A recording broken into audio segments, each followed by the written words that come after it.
ഇനി വയനാട് പോലുള്ള സ്ഥലങ്ങളിൽ ചെറിയ ചെറിയ ടൗൺഷിപ്പുകൾ ആലോചിക്കുക. അത് ഭയങ്കരമായ സംവിധാനമല്ല, അവിടത്തേക്ക് ആളുകൾ താമസിപ്പിക്കുക.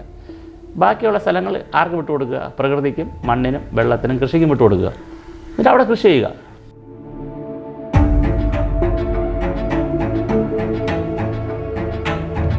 ചെറിയ ചെറിയ വിമാനത്താവളം, ഭയങ്കര വിമാനത്താവളമല്ല, ചെറിയ ആഭ്യന്തര ഹെലികോപ്റ്റർ ഇറക്കാൻ പറ്റുന്ന ചെറിയ ആഭ്യന്തര വിമാനത്താവളം, ആഭ്യന്തരം ആളുകൾക്ക് പോകാൻ. അപ്പോൾ താഴെ പോയാൽ പിന്നെ റോപ്പ് വേ, അപ്പോൾ സുഖമല്ലേ? ടൂറിസമൊക്കെ റോപ്പ് വേയിലാവുന്നു, മോണോ റെയിലാവുന്നു. അത്രയേ ഉള്ളൂ അപകടം. വിമാനത്താവളത്തിലാവുന്നു, വഴിയാവുന്നു, പൊതു സംവിധാനം. ഇതിപ്പോൾ സംഭവിക്കുന്നുണ്ട്. സകല വാഹനങ്ങളും അങ്ങ് ഇടിച്ച് കയറുകയാണ്. പിന്നെ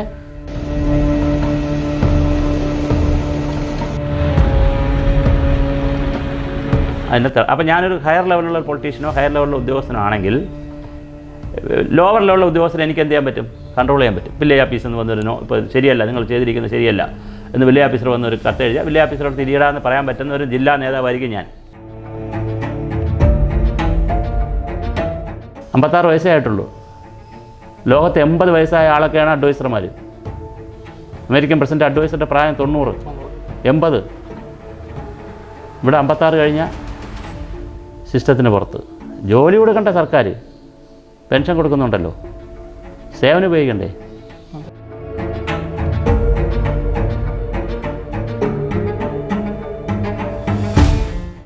നമസ്കാരം. ഇന്ന് മറുനാടനൊപ്പം ഉള്ളത് ഭൗമശാസ്ത്ര വിദഗ്ധനായ ഡോക്ടർ സുഭാഷ് ചന്ദ്രബോസ് സാറാണ്. നമസ്കാരം സാർ. നമസ്കാരം. ഈ ഒരു പ്രധാനമായി ഇത്തരം ദുരന്തങ്ങൾ വരുമ്പോൾ, പ്രത്യേകിച്ച് ഈ മലമ്പ്രദേശങ്ങൾ ഇത്തരം ദുരന്തങ്ങൾ വരുമ്പോൾ പ്രധാനമായും നമ്മുടെ ജനങ്ങൾ പറയാറുള്ള ഒരു കാര്യമാണ്, ഈ നിങ്ങൾ ഈ മലയിലും അവിടെ ഇവിടെയൊക്കെ പോയി വീട് വെച്ചതുകൊണ്ടല്ലേ ഇത്തരം ദുരന്തങ്ങൾ ഉണ്ടാകുന്നത് എന്നൊരു ചോദ്യം ഉയർന്നു വരുന്നുണ്ട്. എന്താണ് താങ്കളുടെ ഒരു ദുരന്തങ്ങൾ ഉണ്ടാകുന്നതിന് വീട് വെച്ചത് വലിയൊരു കാര്യമാണെന്ന് പറയാൻ പറ്റത്തില്ല. ഒരു ഭയങ്കര മഴ വരുന്നു. അപ്പോൾ വലിയ മഴ വരുന്നതിന് ആളുകൾ വീട് വെച്ചുകൊണ്ടല്ല വരുന്നത്. പക്ഷേ വേറെ കാര്യമുണ്ട് അതിനകത്ത്. ഉരുൾപൊട്ടലുണ്ടാകുന്നത് മഴ മാത്രമല്ല, ചരിഞ്ഞ ഭൂമിയും കൂടെ ആയതുകൊണ്ടാണ്. മണ്ണിളക്കമുള്ള ഭൂമി, പിന്നെ നീരൊഴുക്കിൻ്റെ വ്യത്യാസം, ഇങ്ങനെ ഒരുപാട് കാര്യങ്ങളുകൊണ്ടാണ് ഉരുൾപൊട്ടലുണ്ടാകുന്നത്. അപ്പോൾ ചരിഞ്ഞ 20 ഡിഗ്രി ചരിവ്, അതാണ് നമ്മൾ മനസ്സിലാക്കിയിരിക്കുന്നത്. 22 മാക്സിമം 22 ഡിഗ്രി ചരിവിന് മുകളിൽ വീടുകൾ വെച്ചാൽ ഒരു റിസ്ക് ഉണ്ട് അതിനകത്ത്. വീട് വയ്ക്കുമ്പോൾ റിസ്ക് ഉണ്ട്. അപ്പോൾ പിന്നെ എന്ത് ചെയ്യാൻ പറ്റും? ആ റിസ്ക് ഫാക്ടർ ഇല്ലാതാക്കുന്ന രീതിയിലുള്ള വീടുകൾ അല്ലെങ്കിൽ നിർമ്മാണങ്ങളെക്കുറിച്ച് ആലോചിക്കണം. പക്ഷേ ശാസ്ത്ര സമൂഹം പറയുന്നത്, ശാസ്ത്രജ്ഞന്മാർ പറയുന്നത് 20 ഡിഗ്രിക്ക് മുകളിലോട്ട് എന്ത് ചെയ്യാൻ പാടില്ലെന്നാണ്. ഇത് ചെയ്യണ്ട.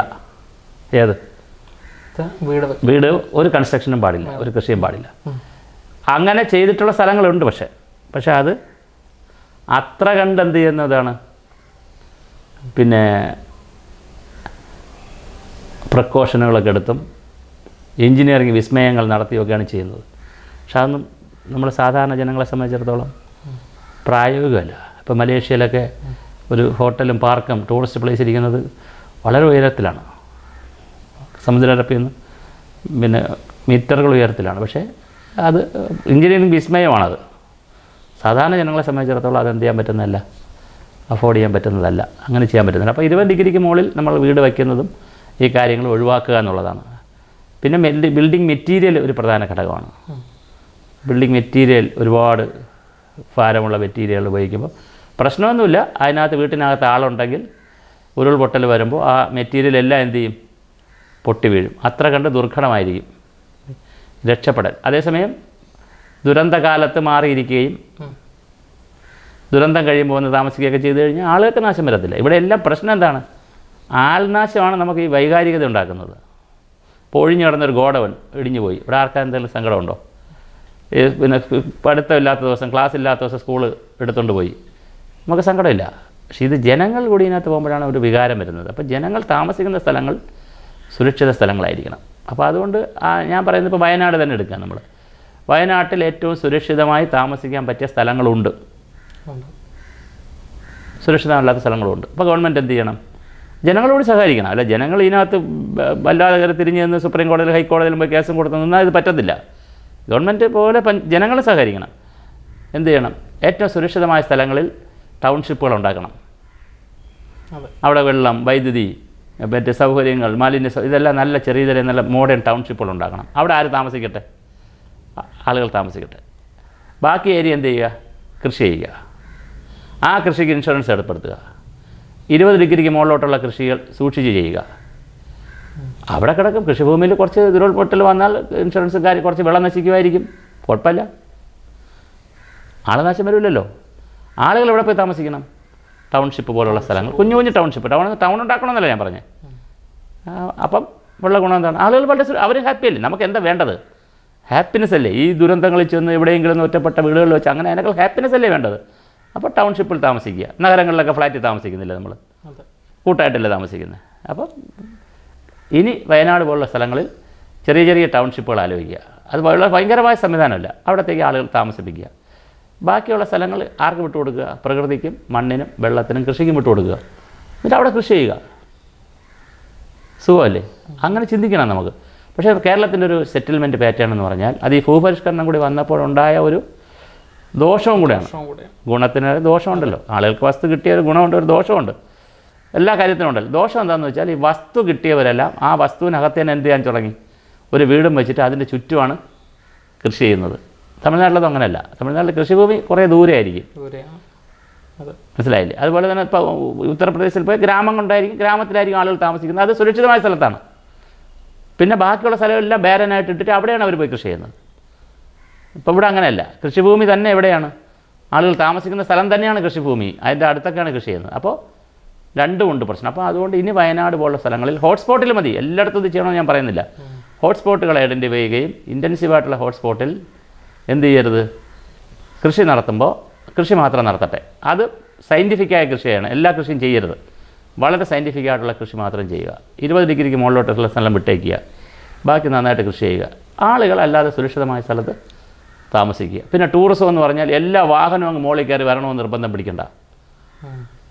എല്ലാ വാഹനവും അങ്ങ് മോളിൽ കയറണമെന്ന് നിർബന്ധം പിടിക്കണം. എന്തിനാ? സർക്കാരിൻ്റെ നല്ല ടൂറിസ്റ്റ് സംവിധാനം ആലോചിക്കണം. KSRTC അല്ലേ ഞാൻ പറഞ്ഞത്. KSRTC ഒരുപാട് പരിമിതികളുണ്ട് അതിനകത്ത്. പക്ഷേ നല്ല ടൂറിസ്റ്റ് സംവിധാനങ്ങൾ ആലോചിക്കണം ഗവൺമെൻറ് തന്നെ. മോണോ റെയിൽ ആലോചിക്കണം. വലിയ ട്രെയിനല്ല, മോണോ റെയിൽ. ഇതിനുവേണ്ടി മാത്രം, ടൂറിസത്തിന് വേണ്ടി മാത്രം. വിമാനത്താവളം ആലോചിക്കണം. വിമാനത്താവളം ആലോചിക്കണമെന്നുള്ള അഭിപ്രായക്കാരാണ് ഞാൻ. അത്ര സ്ഥലമില്ലേ പോകുള്ളൂ, അല്ലാതെ ലോകം മുഴുവൻ പോകില്ലല്ലോ. ചെറിയ ചെറിയ വിമാനത്താവളം, ഭയങ്കര വിമാനത്താവളമല്ല, ചെറിയ ആഭ്യന്തര ഹെലികോപ്റ്റർ ഇറക്കാൻ പറ്റുന്ന ചെറിയ ആഭ്യന്തര വിമാനത്താവളം, ആഭ്യന്തരം ആളുകൾക്ക് പോകാൻ. അപ്പോൾ താഴെ പോയാൽ പിന്നെ റോപ്പ് വേ. അപ്പോൾ സുഖമല്ലേ? ടൂറിസമൊക്കെ റോപ്പ് വേയിലാവുന്നു, മോണോ റെയിലാവുന്നു. അത്രയേ ഉള്ളൂ അപകടം. വിമാനത്താവളത്തിലാവുന്നു, വഴിയാവുന്നു, പൊതു സംവിധാനം. ഇതിപ്പോൾ സംഭവിക്കുന്നുണ്ട്. സകല വാഹനങ്ങളും അങ്ങ് ഇടിച്ച് കയറുകയാണ്. പിന്നെ മൈസൂരിലേക്ക് പോകാനുള്ള ചരക്ക് വാഹനങ്ങൾ പോകുന്ന വഴിയാണ്. അതിന് വേറെ ആൾട്ടർനേറ്റീവ് ആലോചിക്കണം, സംവിധാനം ആലോചിക്കണം. അപ്പം നമുക്ക് പറ്റും. ഇതെല്ലാം പറ്റുന്നൊരു കാലത്താണ് നമ്മൾ താമസിക്കുന്നത്. സാങ്കേതിക വിദ്യയുടെ കാലത്തല്ലേ നമ്മൾ താമസിക്കുന്നത്. അപ്പോൾ ഇതൊക്കെ പറ്റുന്നതാണ്, നമുക്ക് ചെയ്യണം. മനസ്സിലായില്ല? അപ്പോൾ തീർച്ചയായിട്ടും നിങ്ങൾ മാഷ് ചോദിച്ച പോലെ പിന്നെ ഉരുൾപൊട്ടൽ ബാധ്യത വരാൻ സാധ്യതയുള്ള പ്രദേശം, 20 ഡിഗ്രി ചരിവിൽ കൂടുതൽ പ്രദേശം, മണ്ണൊരുപാട് ഇളക്കമുള്ള പ്രദേശം, സ്റ്റീപ്പായിട്ടുള്ള സ്ലോപ്പുള്ള പ്രദേശം, അവിടെയൊക്കെ വീട് വയ്ക്കുമ്പോൾ തീർച്ചയായിട്ടും അത് ഒഴിവാക്കണം. ഒരു പ്രിക്കോഷൻ ആവശ്യമാണ്. അത് പഞ്ചായത്തിന് ചെയ്യാൻ പറ്റുന്നതാണ്. സത്യത്തിൽ ഈ ഒരു കാര്യത്തെക്കുറിച്ച് ഗവൺമെൻറ് കൃത്യമായി യാതൊരു സാധനം ചെയ്തിട്ടില്ല. ഗവൺമെൻറ് അങ്ങനെ ഒരു പോളിസി ഇല്ലല്ലോ. ലാൻഡ് യൂസ് പോളിസി എന്ന് പറഞ്ഞൊരു പോളിസി ഉണ്ടാക്കണം. നമുക്ക് ഒരു രാജ്യത്തും ലോകത്ത് ഇഷ്ടമുള്ള കൃഷി ചെയ്യാൻ പറ്റില്ല. എൻ്റെ പറമ്പിൽ ഇഷ്ടമുള്ള കൃഷി ചെയ്യാൻ പറ്റില്ല. എൻ്റെ പറമ്പിൽ എന്ത് കൃഷി ചെയ്യണമെന്ന് പറമ്പിന് അനുയോജ്യമായ കൃഷി റെക്കമെൻഡ് ചെയ്യുന്നതേ എനിക്ക് ചെയ്യാൻ പറ്റുള്ളൂ. അല്ല, എനിക്ക് ഇഷ്ടമുള്ള കൃഷിയും ചെയ്യാൻ പറ്റത്തില്ല. എനിക്ക് ഇഷ്ടമുള്ള കെട്ടിടം വയ്ക്കാനും പറ്റത്തില്ല. പ്ലാൻ പല രാജ്യങ്ങളിലും പ്ലാൻ തരുന്നതാരാണ്? ഡിസൈനല്ല, പ്ലാൻ. ഡിസൈൻ വേറെ, പ്ലാൻ വേറെ. ഡിസൈൻ എന്ന് പറഞ്ഞാൽ ഇപ്പം അങ്ങോട്ടും ഇങ്ങോട്ടൊക്കെ മാറും. പക്ഷേ പ്ലാൻ അൾട്ടിമേറ്റ് തരുന്നതാരാണ്? കോർപ്പറേഷനാണ്. അവിടുത്തെ ഇതുപോലത്തെ കൗണ്ടി എന്നൊക്കെ പറയുന്ന കോർപ്പറേഷനാണ്. അപ്പോൾ അതൊരിക്കലും നമുക്ക് അറിയാൻ ചെയ്യാൻ പറ്റത്തില്ല. അവിടെയൊന്നും നമുക്കൊരു പങ്കുമില്ല. അതെല്ലാം നമ്മുടെ സേഫ്റ്റിക്ക് വേണ്ടിയിട്ടാണ്. ആളുകളെ ബോധ്യപ്പെടുത്തിയിട്ടുണ്ട്. അങ്ങനെ ഒരു ബഹുജന വിദ്യാഭ്യാസം കൊടുത്തിട്ടുള്ള തലമുറയെ അവർ വളർത്തിയെടുത്തിട്ടുണ്ട്. അതുകൊണ്ട് ആളുകൾക്കും പരാതിയില്ല. അവരുടെ വിദ്യാഭ്യാസത്തിലൊക്കെ ഇതുണ്ട്. അപ്പോൾ അതുകൊണ്ട് അവർക്ക് പരാതിയില്ല.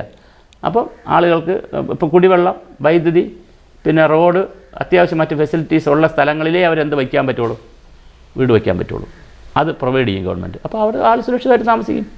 മറ്റ് സ്ഥലങ്ങളെല്ലാം മൃഗങ്ങൾക്കും കൃഷിക്കും മറ്റാവശ്യങ്ങൾക്കിടും. സുഖമല്ലേ? അപ്പോൾ അങ്ങനെ ഒരു സൊണേഷൻ നടക്കണം നമുക്ക് കേരളത്തിൽ. ഒരു സോണുകളായി തിരിക്കണം ആ പഞ്ചായത്തിനെയൊക്കെ. അപ്പോൾ പറ്റും. ഇപ്പോൾ ഇവിടെ തന്നെ എടുത്തു മലയൻകിഴി, ഇപ്പോൾ ഒരു റിപ്പോർട്ട് വന്നു, അമ്പൂരി, ആര്യനാട്, മലയൻകിഴി ഇങ്ങനെ കുറേ പഞ്ചായത്തുകളിലായിട്ട് 10-300 ഹെക്ടർ സ്ഥലം ഉരുൾപൊട്ടലാണ്, വരാൻ സാധ്യതയുണ്ട്. അപ്പോൾ അവിടെ താമസിപ്പിക്കരുത്. അപ്പോൾ എന്ത് വേണ്ടി വരും? ബാക്കിയുള്ള സ്ഥലത്തേക്കുള്ള സ്ഥലം എടുക്കേണ്ടി വരും, ആളുകൾ കൊടുക്കില്ല, പ്രശ്നങ്ങളുണ്ട് ഇതിനകത്ത്. അപ്പോൾ അതൊക്കെ മാനേജ് ചെയ്യാനുള്ള ലാൻഡ് യൂസ് പോളിസിയെക്കുറിച്ച് ആലോചിക്കണം. കെട്ടിട നിർമ്മാണത്തിനൊരു പോളിസിയെക്കുറിച്ച് ആലോചിക്കണം. ഇങ്ങനെ ഒരുപാട് കെട്ടിടത്തിൻ്റെ ആവശ്യമില്ല. കെട്ടിട നിർമ്മാണത്തിൻ്റെ പോളിസിയെക്കുറിച്ച് ആലോചിക്കണം. മെറ്റീരിയൽ പുതിയതിനെക്കുറിച്ച് ആലോചിക്കണം. ഇപ്പോൾ മലനാട്ടിലൊക്കെ വിട്ടു, അപ്പോൾ ആളുകളും അതിനകത്തേക്ക് വരണമെന്നേ. മലനാട്ടിലൊക്കെ വീട് വയ്ക്കുമ്പോൾ ഇങ്ങനെ ഉരുൾപൊട്ടൽ സ്ഥലത്തൂടെ നമുക്ക് ഉരുൾപൊട്ടാൻ പോകുന്നൊരു സ്ഥലമാണ്, മുകളിൽ ഉരുൾപൊട്ടൽ വരാൻ സാധ്യതയുള്ള സ്ഥലമാണ്. അതുകൊണ്ട് നമ്മൾ ആ രീതിയിലുള്ള കൺസ്ട്രക്ഷന് വലിയ സാധ്യത കൊടുക്കണം. അതുകൂടാതെ ഈ അധികാരികൾ തന്നെയാണ് ഈ വനമേഖലയിൽ ഉൾപ്പെടെ ഈ റിസോർട്ടുകളും മറ്റു ബിൽഡിംഗ്. തീർച്ചയായിട്ടും. കാരണം വേറെ ഒരു രസം എന്ന് പറഞ്ഞാൽ ആ റിസോർട്ടുകളൊന്നും ആരല്ല, റിസോർട്ടിൻ്റെ ഉടമ എവിടെ താമസിക്കുന്നുണ്ടാവില്ല, മിക്കവാറും അവിടെ ആയിരിക്കില്ല. നിങ്ങൾ ഏത് റിസോർട്ട് വേണമെങ്കിൽ റിസർച്ച് ചെയ്ത് നോക്കിക്കോളൂ. റിസോർട്ടിൻ്റെ ഉടമ എവിടെയായിരിക്കും താമസിക്കുന്നത്? ടൗണിലായിരിക്കും. അതിൻ്റെ അടുത്ത ടൗണിൽ പോലും ആയിരിക്കത്തില്ല, ഇങ്ങനെ താഴത്തെ ടൗണിലായിരിക്കും. മലനാട്ടിലെ റിസോർട്ടുള്ളവരുടെ ടൗൺ ഇഞ്ഞ് താഴെയായിരിക്കും, ഇടനാട്ടിലായിരിക്കും. കോറി മുതലാളിമാർ മിക്കവാറും എല്ലാം എവിടെ ഉള്ളവരായിരിക്കും? ഇടനാട്ടിലുള്ളവരാണ്. അല്ല, അവിടെ തന്നെ താമസിക്കുന്നില്ല അവരാരും. റിസോർട്ട് മാത്രമേ അവിടെ ഉള്ളൂ. പിന്നെ ഈ റിസോർട്ട് ആർക്കുള്ളതാണ്? മുതലാളിമാർക്ക് മാത്രമേ ഉള്ളതല്ല. അത് നമ്മൾ അറിഞ്ഞിരിക്കുക. വേറെ ആർക്കൂടി ഉണ്ട് റിസോർട്ട്? രാഷ്ട്രീയ നേതാക്കളുടെ ബിനാമികൾക്ക് റിസോർട്ടുണ്ട്. ബിനാമി എന്ന് പറഞ്ഞാൽ മോശാർത്ഥത്തിലല്ല, എനിക്ക് വേണ്ടി നിങ്ങൾ ബിസിനസ് ചെയ്യുന്നത്, അതേ ഉള്ളൂ. അല്ല, ബിനാമി എന്ന് പറഞ്ഞാൽ ഒരു മാഫിയൊന്നുമല്ല. എനിക്ക് സമയമില്ലാത്തത് നിങ്ങൾ എനിക്ക് വേണ്ടി ബിസിനസ് ചെയ്യുന്നത്, അത്രേ ഉള്ളൂ. ആർത്ഥത്തിൽ എടുക്കണമല്ല ബിനാമി എന്ന് പറഞ്ഞ് ഞാൻ വന്ന് ചാനലിൽ വന്നിട്ട് ബിനാമി എന്ന് അത് വേറെന്തോരം അങ്ങനെയല്ല. എനിക്ക് സമയമില്ലാത്തതുകൊണ്ട് എനിക്ക് വേണ്ടി നിങ്ങൾ ബിസിനസ് ചെയ്യുന്നു. ഉദ്യോഗസ്ഥന്മാർക്ക് ബിനാമിയുണ്ട്. അപ്പോൾ ഉദ്യോഗസ്ഥന്മാർക്ക് വേണ്ടി നിങ്ങൾ ബിസിനസ്സിൽ അവരെ പങ്കെടുപ്പിക്കുന്നു. രാഷ്ട്രീയക്കാർക്ക് വേണ്ടി അവർക്ക് സമയമില്ലാത്തതുകൊണ്ട് നിങ്ങൾ അവരെ പങ്കെടുപ്പിക്കുന്നു. അവരെ പണവും അവരെ സ്വാധീനമൊക്കെ നിങ്ങൾ പങ്കെടുപ്പിക്കുന്നു. ഇനി അനധികൃതമായി ലൈസൻസ് മറ്റും കിട്ടാൻ വേണ്ടി ഞാൻ രാഷ്ട്രീയ നേതാവാണെങ്കിൽ, ഞാനൊരു സ്വാധീനമുള്ള ഉദ്യോഗസ്ഥൻ, സാധാ ഉദ്യോഗസ്ഥർക്കാരില്ല, സ്വാധീനമുള്ള ഉദ്യോഗസ്ഥനാണെങ്കിൽ ഞാൻ നിങ്ങളുടെ ബിസിനസ്സിലേക്ക് പറയും, നിങ്ങൾ റിസോർട്ട് വയ്ക്കുകയാണെങ്കിൽ എനിക്ക് കൂടി ഒരു ഷെയർ തരണം, 10%. പക്ഷേ ഞാൻ പകരം എന്ത് ചെയ്തു തരും? ഇല്ലീഗലായ പേപ്പറല്ല ഞാൻ ഒപ്പിച്ച് തരും. നിങ്ങളെ ഗവൺമെൻറ്റിൽ നിന്ന് ആരെങ്കിലും വന്ന് തടസ്സപ്പെടുത്തിയാൽ ഞാൻ എന്ത് ചെയ്തോളും? അപ്പോൾ ഞാനൊരു ഹയർ ലെവലുള്ള പൊളിറ്റീഷ്യനോ ഹയർ ലെവലുള്ള ഉദ്യോഗസ്ഥനോ ആണെങ്കിൽ, ലോവർ ലെവലുള്ള ഉദ്യോഗസ്ഥനെ എനിക്ക് എന്ത് ചെയ്യാൻ പറ്റും? കൺട്രോൾ ചെയ്യാൻ പറ്റും. വില്ലേജ് ഓഫീസിൽ നിന്ന് വന്നൊരു ഇപ്പോൾ ശരിയല്ല, നിങ്ങൾ ചെയ്തിരിക്കുന്നത് ശരിയല്ല എന്ന് വില്ലേജ് ഓഫീസർ വന്നൊരു കത്തെഴുതിയാൽ വില്ലേജ് ഓഫീസറോട് തിരിയിടാന്ന് പറയാൻ പറ്റുന്ന ഒരു ജില്ലാ നേതാവായിരിക്കും ഞാൻ എന്നെയാണ് പറയുന്നത്. പിന്നെ VO വന്നിട്ട് ഒരു പ്രശ്നം പറയുകയാണ്, ഇവിടെ നമ്പർ ഇട്ടപ്പോൾ ഇത് ശരിയല്ല, ഇവിടെ സ്ക്വയർ ഫീറ്റ് കറക്റ്റ് അല്ല എന്ന് എഞ്ചിനീയർ പറഞ്ഞാൽ, പഞ്ചായത്തിൽ എഞ്ചിനീയർ വന്നത് സ്ക്വയർ ഫീറ്റ് കറക്റ്റ് അല്ലാത്തതുകൊണ്ട് സർട്ടിഫിക്കറ്റ് തരുന്നില്ല, നമ്പർ ഇട്ട് തരില്ല എന്ന് പറഞ്ഞാൽ ഞാൻ ജില്ലാ നേതാവാണ്, അല്ലെങ്കിൽ സംസ്ഥാന നേതാവാണ്, ഞാൻ സ്വാധീനിക്കും. അല്ലെങ്കിൽ ഞാൻ ജില്ലാ ഓഫീസറാണ്, സംസ്ഥാന ഓഫീസറാണ്, ഞാൻ സിവിൽ സർവീസിലുള്ള ആളാണ്, അപ്പോൾ ഞാൻ സ്വാധീനിക്കും. അപ്പോൾ അങ്ങനെയും ഉണ്ട് കെട്ടിടങ്ങൾ ഓണർഷിപ്പ് നോക്കിയാൽ. അങ്ങനെ റിസോർട്ടുകൾ ഭൂമിയുടെ ലാൻഡ് വാങ്ങിച്ചിട്ടിട്ടുണ്ട്. പല ലാൻഡുകളും പലയിടത്തും ബാരനായി കിടപ്പുണ്ട്. അതിൻ്റെ ഉടമസ്ഥ ആരെന്ന് അന്വേഷിച്ച് നോക്കണം.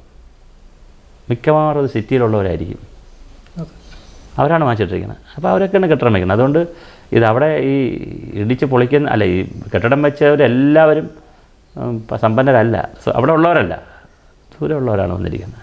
ഈ വലിയ വലിയ കെട്ടിടങ്ങൾ വയനാട്ടിൽ നിർമ്മിക്കുന്നത് അത് എത്രമാത്രം നമ്മുടെ വലിയ കെട്ടിടങ്ങൾ നിർമ്മിക്കുന്ന വയനാട്ടിലെന്നല്ല, വയനാട്, ഇടുക്കി, വെസ്റ്റേൺ ഘാട്ട് റീജിയനിൽ അതാണ് ഗാഡ്ഗിലൊക്കെ പറഞ്ഞത്. Zone 1, zone 2, zone 3. സോൺ 1-ൽ ഈ രീതിയിലുള്ള കെട്ടിടങ്ങളാകാം, സോൺ 2-ൽ ഈ രീതിയിലുള്ള കെട്ടിടങ്ങളാകാം, സോൺ 3-ൽ കെട്ടിടങ്ങളെ ആയിക്കൂടാ, അല്ലെങ്കിൽ ഇന്ന കെട്ടിടങ്ങൾ ഇങ്ങനെ പറയുന്നുണ്ട്. അപ്പോൾ ഞാൻ നേരത്തെ പറഞ്ഞിടക്കാണ്, ഇവിടെ ഇരുന്നുകൊണ്ട് നമുക്ക് വയനാട്ടിൽ ഏത് കെട്ടിടങ്ങളാകാം എന്ന് തീരുമാനിക്കുന്നതിനേക്കാൾ നല്ലത് വയനാട്ടിൽ 25 പഞ്ചായത്താണുള്ളത്, ഗ്രാമപഞ്ചായത്ത്. 25 ഗ്രാമപഞ്ചായത്തിൻ്റെയും ഹൈറ്റ്, ടോപ്പോഗ്രഫി, കുന്നുകളുടെ ഉയരം, ചരിവ്, വെള്ളത്തിൻ്റെ അവസ്ഥ, നദികൾ, തോടുകൾ, ഇതിൻ്റെ ഡീറ്റെയിൽസ് നമ്മളിലുണ്ട്. എല്ലാം നമ്മളിലുണ്ടല്ലോ, സയൻറ്റിഫിക്കായി പഠിച്ചിട്ടുണ്ടല്ലോ. ഇതെടുക്കണം, നമ്മൾ എടുത്ത് സോണുകൾ തിരിക്കണം. തിരിച്ചിട്ട് എവിടെ ഏത് ലെവലിൽ വീട് വെക്കാം, ഏത് ലെവലിൽ കൃഷിക്ക് ഉപയോഗിക്കാം, അതിനനുസരിച്ചുള്ള പുതിയ രീതി സമ്പ്രദായങ്ങൾ നമ്മളവിടെ വികസിപ്പിക്കണം.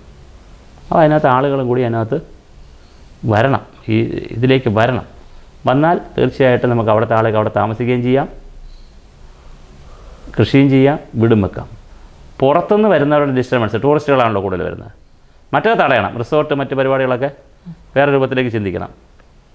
പുറത്തുനിന്ന് വരുന്ന ആളുകളെ സംബന്ധിച്ചിടത്തോളം ഉള്ള റെസ്ട്രിക്ഷൻസ് അല്ല വേണ്ടത്. റെസ്ട്രിക്ഷൻ എന്ന് പറഞ്ഞാൽ നിയന്ത്രണം. ഇപ്പോൾ അതല്ല, അതിനെ പ്രൊഫഷണലായിട്ട് കൊണ്ടുവരണവർ, പ്രൊഫഷണലായിട്ട് അവിടെ എത്തിക്കണവർ. ഞാൻ പറഞ്ഞില്ല, റോപ്പ് വേ, ബെയിലി പാലമൊക്കെ അല്ലാതെ പണിയുന്നതിനെക്കുറിച്ച് നമ്മൾ ആലോചിക്കണം.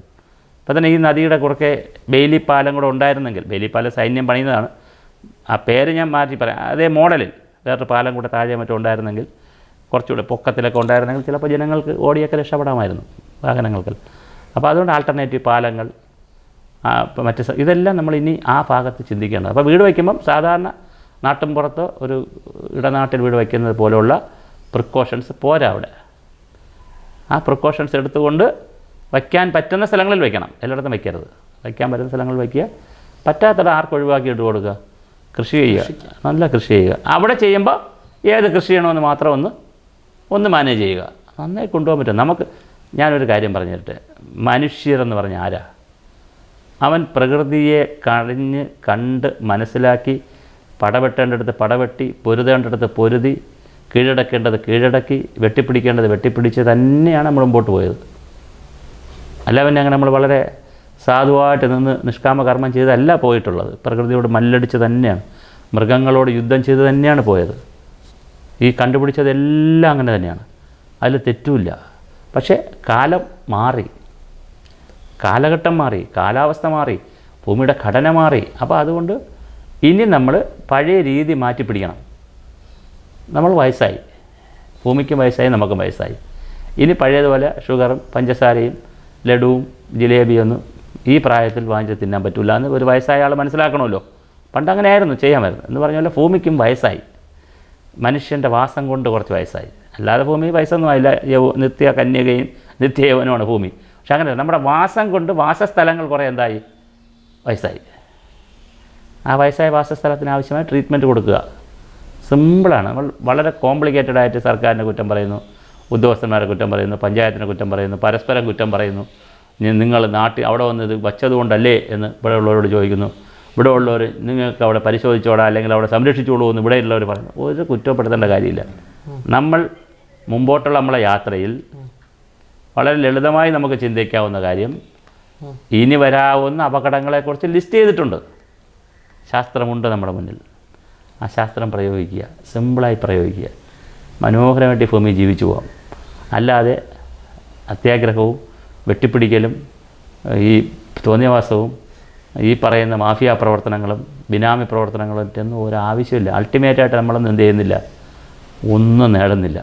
കുറേ ദുരിതങ്ങളും കഷ്ടപ്പാടുകളും അല്ലാതെ ഒന്നും നേടുന്നില്ല, അൾട്ടിമേറ്റായിട്ട് ഒന്നും നേടുന്നില്ല. അപ്പോൾ തിരിച്ച് ചിന്തിക്കുക, നമുക്ക് മനോഹരമായി വയനാടിനെ സംരക്ഷിക്കാം, വയനാട്ടിൽ താമസിക്കുകയും ചെയ്യാം. വയനാട്ടിലെ ടൂറിസവും നമുക്ക് മുമ്പോട്ട് കൊണ്ടുപോകാം. പരിസ്ഥിതി സൗഹൃദമായ നല്ല ടൂറിസം ഇല്ലേ? വലിയ വീട്ടിൽ താമസിക്കണമെന്നുള്ളവർ താഴെ താമസിക്കട്ടെ, താമരശ്ശേരി ഭാഗത്തൊക്കെ ഉള്ള ഫ്ലാറ്റിലൊക്കെ താമസിക്കട്ടെ.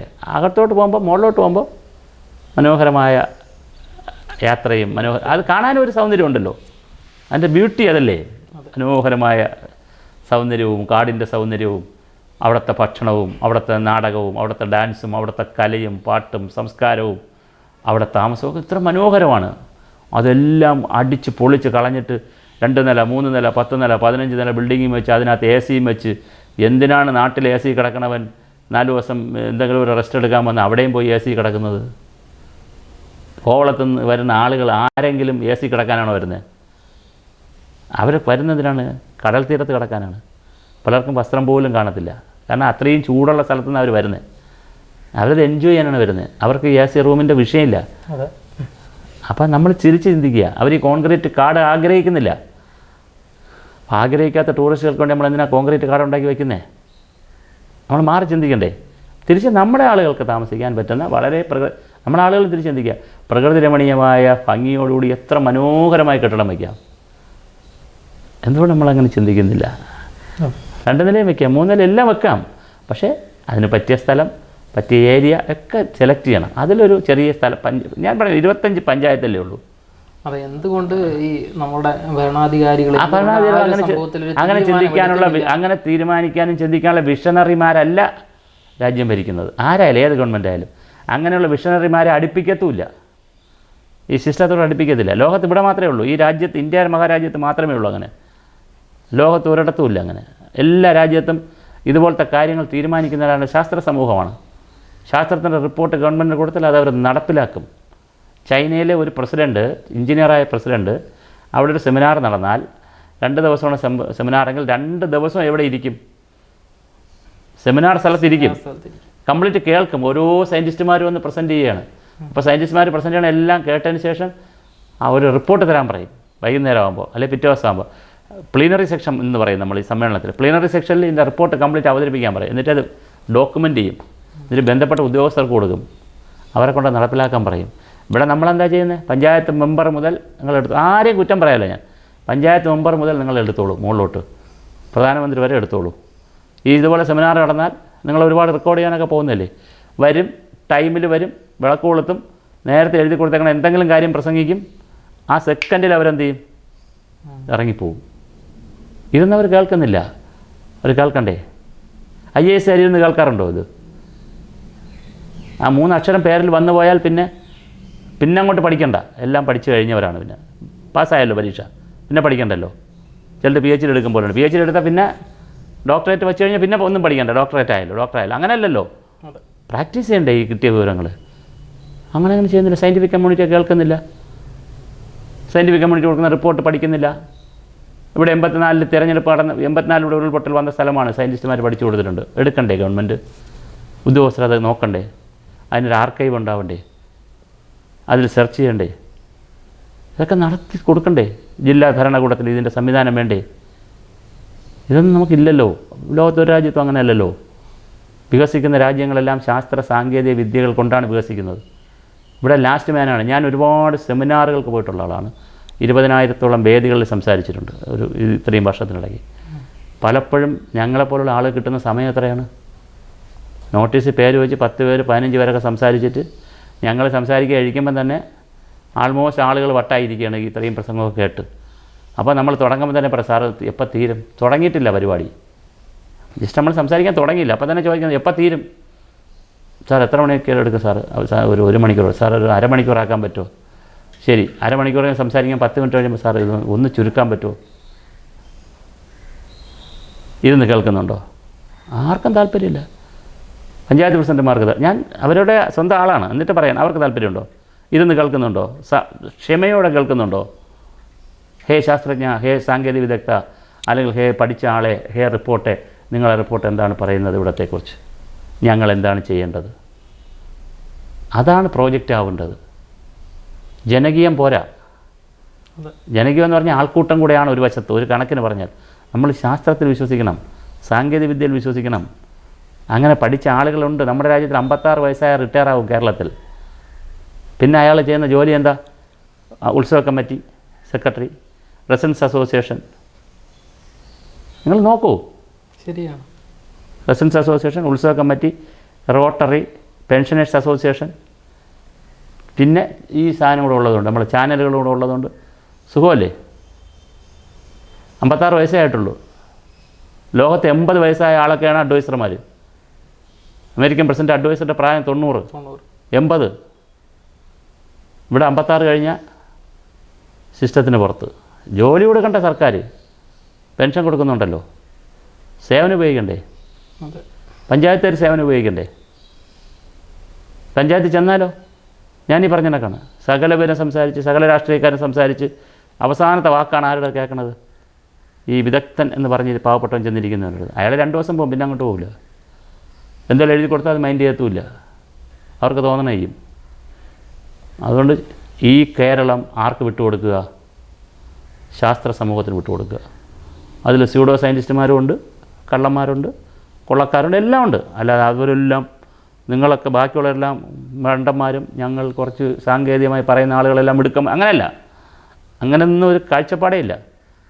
സയൻറ്റിസ്റ്റുമാരിലും കള്ളന്മാരുണ്ട്, കൊള്ളക്കാരുണ്ട്, ഓഫീസിൽ നിന്ന് ഒരു ദിവസം വരെ ഫീൽഡിൽ പോകാത്തവരുണ്ട്, കട്ട് ആൻഡ് പേസ്റ്റ് ചെയ്ത് ചെയ്യുന്നവരുണ്ട്, നെറ്റിൽ നിന്ന് മാത്രം ഓരോ, അങ്ങനെയൊക്കെ ഉള്ളവരുണ്ട്. എല്ലാ സമൂഹമല്ലേ? പക്ഷേ നമുക്ക് ചെയ്യാൻ പറ്റും. ശാസ്ത്രജ്ഞന്മാരൊക്കെയും സാങ്കേതിക വിദഗ്ധരെയും. പിന്നെ കേരളത്തിൽ ഡിപ്പാർട്ട്മെൻറ്റുകൾ, college, environment science college, geography department, geology department, engineering department. ഇപ്പോൾ ഗ്രാമങ്ങളിലെല്ലാം എഞ്ചിനീയറിംഗ് കോളേജുണ്ട്. ആ എഞ്ചിനീയറിംഗ് കോളേജിൻ്റെ എക്സ്പെർട്ടൈസ് എന്തുകൊണ്ടാണ് ഗ്രാമം ഉപയോഗിക്കുന്നില്ല? അവർ എൻവയോൺമെൻറ്റ് സയൻസ് ഡിപ്പാർട്ട്മെൻ്റ് ഉണ്ട്. ആ എൻവയോൺമെൻറ്റ് സയൻസ് കോളേജിൻ്റെ കുട്ടികളുടെയും പ്രൊഫസർമാരുടെയും കഴിവുകൾ എന്തുകൊണ്ടാണ് ഗ്രാമം പ്രയോജനപ്പെടുത്തുന്നില്ല? എന്തുകൊണ്ട് ആ ഗ്രാമത്തിലെ സ്കൂളിൽ ആ ഗ്രാമത്തിലെ പിന്നെ കോളേജിൽ റെയിൻ ഗേജ് വയ്ക്കുന്നില്ല? എന്തുകൊണ്ട് അവിടെ ഒരു സോയിൽ മ്യൂസിയം ഉണ്ടാക്കുന്നില്ല? എന്തുകൊണ്ട് അവിടെ ഒരു ലാൻഡ് യൂസ് മ്യൂസിയം ഉണ്ടാക്കുന്നില്ല? എന്തുകൊണ്ട് അവിടെ ആളുകളെ വിളിച്ച് പഠിപ്പിക്കുന്നില്ല? ജനങ്ങളെ വിളിച്ച് പഠിപ്പിക്കണ്ടേ? ഇതിനുള്ള കേന്ദ്രങ്ങളായിട്ട് മാറണം നമ്മുടെ സ്കൂളുകളും കോളേജുകളും ഒക്കെ. സൗകര്യമുണ്ടല്ലോ, എന്തോ ഒരു സൗകര്യമാണ് താഴെയുള്ളത്. അപ്പോൾ ശാസ്ത്ര സാങ്കേതിക വിദഗ്ധർക്ക് ഈ നാട് വിട്ടുകൊടുക്കുക. ശാസ്ത്ര സാങ്കേതിക വിദ്യ എന്ന് പറഞ്ഞാൽ ആരാണ്? സോക്കാൾഡ് എല്ലാ സ്ഥാപനങ്ങളിലും വർക്ക് ചെയ്യുന്ന സയൻറ്റിസ്റ്റുമാരല്ല ഞാൻ ഉദ്ദേശിച്ചത്. സാങ്കേതികമായി പഠിക്കാൻ തയ്യാറുള്ള, നല്ല അറിവുള്ള, അനുഭവ സമ്പത്തുള്ള, കഴിവുള്ള സയൻറ്റിസ്റ്റുമാരും, അതിൽ ജനകീയ സയൻറ്റിസ്റ്റുമാരുണ്ട്, കുട്ടിശാസ്ത്രജ്ഞന്മാരുണ്ട്. കുട്ടികളെ കൊണ്ട് ഈ പ്രോജക്റ്റുകൾ ചെയ്യിക്കുക, കോളേജിനെ കൊണ്ട് ഈ പ്രോജക്റ്റുകൾ ചെയ്യിക്കുക. സയൻസ് കോൺഗ്രസ് മലയാളത്തിൽ നടത്തുക. ഇംഗ്ലീഷിലാണ് ഇപ്പോൾ നടക്കുന്നത് എല്ലാ പ്രസൻറ്റേഷൻ. മലയാളത്തിൽ നടത്തിയത് പുസ്തകമാക്കുക. ഇപ്പോൾ പുസ്തകമാക്കുന്നുണ്ട് ഇംഗ്ലീഷിൽ, അതിന് മലയാളത്തിൽ പുസ്തകമാക്കണം. അതിന് ബന്ധപ്പെട്ട ഏജൻസിക്ക് അയച്ചു കൊടുക്കുക.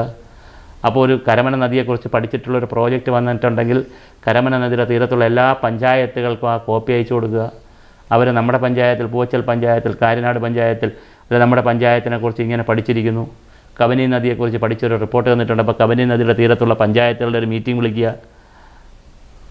ഇങ്ങനെ ഒരു റിപ്പോർട്ട് വന്നിട്ടുണ്ട്, നമുക്കെന്താ ചെയ്യുക? അതിൻ്റെ പ്രോജക്റ്റുകളാക്കി എത്ര മനോഹരമായിട്ട് നമുക്ക് കൺസ്ട്രക്ട് ചെയ്യാൻ പറ്റുന്ന, പൂങ്കാവനം പോലെ കൺസ്ട്രക്ട് ചെയ്യാൻ പറ്റുന്ന സ്ഥലത്താണ് കുറച്ച് മാഫിയകളും കുറച്ച് സാമ്പത്തികം വേണമെന്നുള്ളവരും കുറച്ച് മുതലാളിമാരും ഇങ്ങനെ അർമാദിക്കുകയാണ്. അതിൻ്റെ ഇടയിൽ പാവപ്പെട്ട കുറേ ജനങ്ങൾ ജീവിക്കാൻ വേണ്ടി എന്തെങ്കിലുമൊക്കെ കാട്ടിക്കൂട്ടുന്നു. അതിൻ്റെ ഇടയിൽ പാവങ്ങൾ ഒരുപാട് അങ്ങ് പോകുന്നു. വളരെ സയൻറ്റിഫിക്കായി ജീവിക്കാൻ പറ്റുന്ന, വളരെ ശാസ്ത്രീയമായി ജീവിക്കാൻ പറ്റുന്ന ഒരു അവസരം ഭാരതത്തിനും കേരളത്തിനും ഇപ്പോൾ ഉണ്ട്, പണ്ടത്തെ പോലെയല്ല. കേരളത്തിന് പ്രത്യേകിച്ചുണ്ട്. എന്തോരം ആളുകളാണെന്നറിയാവോ വിദ്യാസമ്പന്നരായിട്ടുള്ള. ഞാനീ പറഞ്ഞ പോലെ ഒരു പഞ്ചായത്തെടുത്താൽ ഒരു 500 പേരെങ്കിലും സാങ്കേതിക വിദഗ്ധർ കാണും. ഒരാളുടെ സേവനം എന്ത് ചെയ്യുന്നില്ല, ആരും ഉപയോഗിക്കുന്നില്ല. ഞാൻ പറഞ്ഞു അമ്പല കമ്മിറ്റി, മറ്റേ PTA കമ്മിറ്റി, റോട്ടറി, ലയൻസ്, പിന്നെ ഇങ്ങനെയുള്ള കമ്മിറ്റികളിലൊക്കെ അവർ പ്രവർത്തിക്കുകയാണ്. അവരുടെ സേവനം നാട് പ്രയോജനപ്പെടുത്തില്ല. ഇനിയിപ്പോൾ അത് പറ്റത്തില്ല. പ്രൊഫഷണൽ ആളുകളുടെ സേവനം പഞ്ചായത്ത് മുതൽ സ്റ്റേറ്റ് വരെ പ്രയോജനപ്പെടുത്തണം. അങ്ങനെ പ്രയോജനപ്പെടുത്തിയാൽ തീർച്ചയായിട്ടും നമുക്ക് എന്ത് ചെയ്യാൻ പറ്റും? ജനങ്ങളെ അതനുസരിച്ച് പഠിപ്പിച്ചെടുക്കാൻ പറ്റും. പിന്നെ അടുത്ത തലമുറ, വരുന്ന തലമുറയിലെ കുട്ടികളെ തീർച്ചയായിട്ടും ഇത് സിലബസിൻ്റെ ഭാഗം ആണിപ്പോൾ. പക്ഷേ അത് പ്രാക്ടിക്കലല്ല, ആയിട്ട് ചെയ്യുന്നില്ല. പ്രാക്ടിക്കലായിട്ട് ചെയ്ത് അവരെ ഫീൽഡ് വർക്കൊക്കെ നടത്തി അവരെയും കൂടി വളർത്തിക്കൊണ്ടുവരണം പുതിയ തലമുറ. അപ്പോൾ ഒരു ജനറേഷൻ കഴിയുമ്പോൾ ഇതിനോട് താല്പര്യമുള്ള ഒരു ജനറേഷൻ വളർന്നു വരും. ഇപ്പം അതില്ല. അത് വലിയ ദീർഘവിഷൻ ആവശ്യമുണ്ട്, വിഷൻ ആവശ്യമുണ്ട്. ഈ സെക്രട്ടേറിയറ്റിൻ്റെ ആ ചുവരിനകത്തുള്ള ഫയലുകൾ ഒന്ന് മതിയാക്കേണ്ട സമയം കഴിഞ്ഞ്, അതിൻ്റെ കാലമൊക്കെ കഴിഞ്ഞ്. ജില്ലയിൽ തീരുമാനിക്കേണ്ട കാലമായി കാര്യങ്ങൾ എല്ലാം. ഇവിടെ സെക്രട്ടേറിയറ്റ് വന്ന് കഴിഞ്ഞു, ആ കാലം പോയി. അപ്പോൾ സെക്രട്ടേറിയറ്റിൻ്റെ അധികാരമൊക്കെ വെട്ടിക്കുറയ്ക്കേണ്ട സമയം കഴിഞ്ഞു. ഒരുപാട് അധികാരം സെക്രട്ടേറിയറ്റിൽ നിന്നെടുത്ത് കളയേണ്ട സമയം കഴിഞ്ഞു. കാലം കഴിഞ്ഞുകൊണ്ടാണ്, വർഷം കഴിഞ്ഞില്ലേ. അപ്പോൾ ജില്ലകളിൽ തീരുമാനിക്കട്ടെ. ഇതിപ്പോൾ ജില്ലകളിൽ എന്ത് കൃഷി ചെയ്യണമെന്നും സംസ്ഥാനത്ത് എന്ത് കൃഷി ചെയ്യണമെന്നും മന്ത്രി ഓഫീസിലും IAS ആരോടും തീരുമാനിക്കേണ്ട കാലം കഴിഞ്ഞു. അത് കഴിഞ്ഞു. ഇനി പ്രാദേശിക തലത്തിൽ തീരുമാനിക്കട്ടെ കാര്യങ്ങൾ, ജില്ലാതലത്തിൽ തീരുമാനിക്കട്ടെ, സാങ്കേതിക വിദഗ്ധർ കൂടിയിരുന്ന് ആലോചിച്ച് തീരുമാനിക്കട്ടെ. സംസ്ഥാനത്തെ സാങ്കേതിക വിദഗ്ധരെല്ലാം ഈ കമ്മിറ്റികളിൽ ഉൾപ്പെടുത്തട്ടെ, അവരുടെ ഫൈൻഡിങ്സുകൾ കൊണ്ടുവരട്ടെ. എല്ലാ ഗവേഷണ സ്ഥാപനങ്ങൾക്കും മാൻഡേറ്റ് കൊടുക്കട്ടെ. നിങ്ങളിത് പഠിച്ചു തരൂ. നിങ്ങൾ 6 മാസം, ചൈനയിൽ 2 വർഷമാണ് ഗവേഷണ സ്ഥാപനങ്ങളെല്ലാം വിദ്യാഭ്യാസ സ്ഥാപനങ്ങളെല്ലാം അടച്ചിട്ടത്. എന്താ പറഞ്ഞത്? അടച്ചു മീൻസ് സിലബസ് പഠിപ്പിക്കാത്തത്. ഇതുപോലത്തെ കാര്യങ്ങൾ ചെയ്യാൻ പറഞ്ഞു. ഇതുപോലത്തെ കാര്യങ്ങൾ ചെയ്യുക. ഗവേഷണ സ്ഥാപനങ്ങളുടെ മീറ്റിംഗ് വിളിക്കുക. നിങ്ങൾ വേറെ ഒന്നും ഇനി ചെയ്യേണ്ട. വലിയ വലിയ കാര്യമൊക്കെ നമുക്ക് പിന്നെ കണ്ടുപിടിക്കാം. ഭൂമി എത്ര ഡിഗ്രി ചരിയുന്നു, ഭൂമി ചരിയുകയാണോ, ഇതൊക്കെ നമുക്ക് പിന്നെ കണ്ടുപിടിക്കാം. നിങ്ങൾ വേസ്റ്റ് എങ്ങനെ മാനേജ് ചെയ്യാം കണ്ടുപിടിച്ചതാ. മഴവെള്ളം എങ്ങനെ സംഭരിക്കാം കണ്ടുപിടിച്ചതാ. സൂര്യപ്രകാശം എങ്ങനെ പ്രയോജനപ്പെടുത്താൻ കണ്ടുപിടിച്ചതാ. കെട്ടിടം വയ്ക്കുമ്പോൾ എന്ത് മാനേജ്മെൻറ്റ് നടത്തണം കണ്ടുപിടിച്ചതാ. നിങ്ങൾ ഒരു വർഷത്തിനകത്ത് കണ്ടുപിടിച്ചതാ. ഇങ്ങനെയുള്ള പുതിയ ചിന്തകൾ, പുതിയ വിഷൻ, പുതിയ കേരളം.